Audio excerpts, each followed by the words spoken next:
Halo seluruh siswa-siswi kami.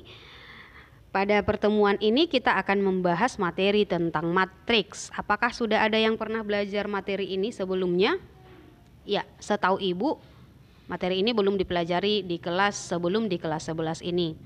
Nah, apa itu matriks, Bu? Jadi matriks itu adalah kelompok bilangan yang disusun menurut aturan baris dan kolom-kolom, berbentuk persegi atau persegi panjang.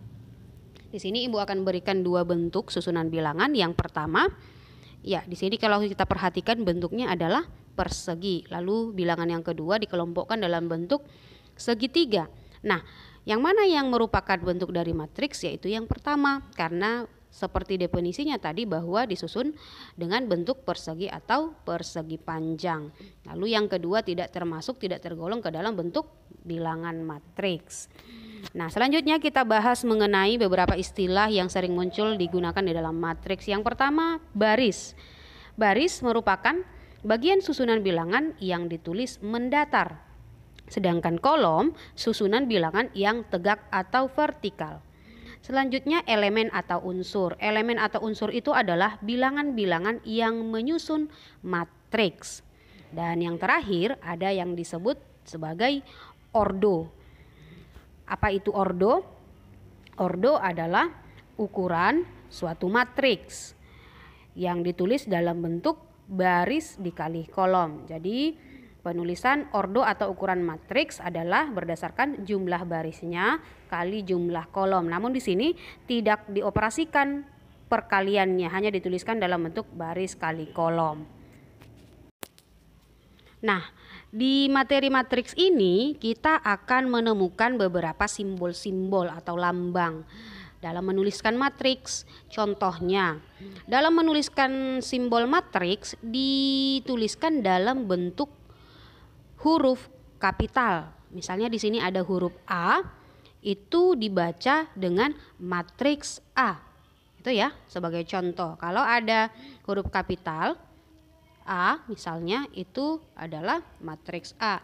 Dan elemen-elemen atau anggota dari matriks A itu disusun di dalam bentuk kurung biasa atau kurung siku. Jadi elemen-elemen itu yang berbentuk persegi atau persegi panjang tadi akan disusun di dalam bentuk kurung biasa atau juga kurung siku. Sebagai contohnya kita akan lanjutkan, kamu perhatikan supaya lebih paham. Nah, di sini kita perhatikan contoh penulisan matriks. Di sini ada matriks A. Kita perhatikan baris-barisnya, ada baris pertama. Yang elemen-elemen baris pertama ini adalah 2, 1, dan 5. Lalu untuk baris kedua. Baris kedua terdiri atas elemen-elemennya -3, 2, dan 4. Dan baris ketiga elemennya adalah 4, -2, dan 1. Dan baris keempat terdiri dari elemen 6, -3, dan 2.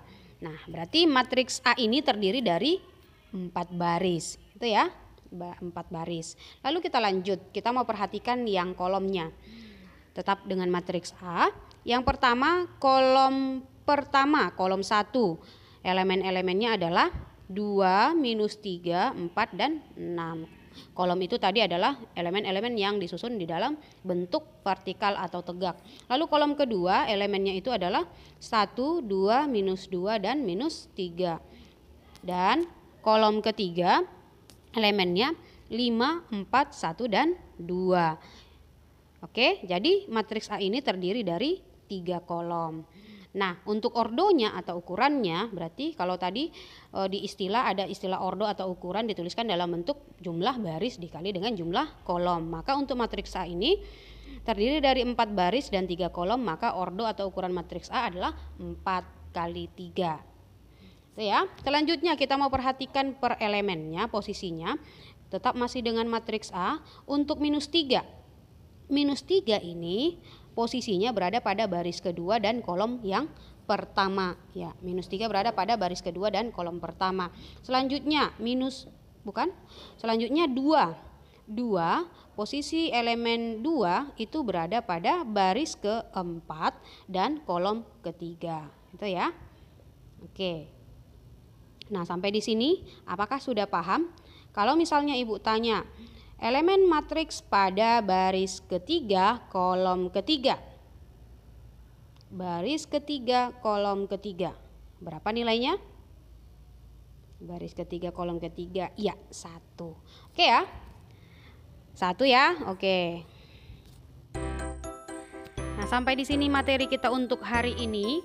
Jika masih ada materi yang Ibu jelaskan yang kurang jelas, langsung kamu tanyakan di Google Classroom kelasmu. Dan di sana akan kita bahas nanti. Selanjutnya Ibu akan berikan penugasan, yaitu mencari jenis-jenis dari matriks. Jadi ada banyak jenis-jenis dari matriks, silahkan kamu cari dan lengkapi di catatanmu, beserta juga dengan materi yang Ibu jelaskan dalam video ini. Lalu nanti kamu foto catatanmu, kirimkan ke Classroom.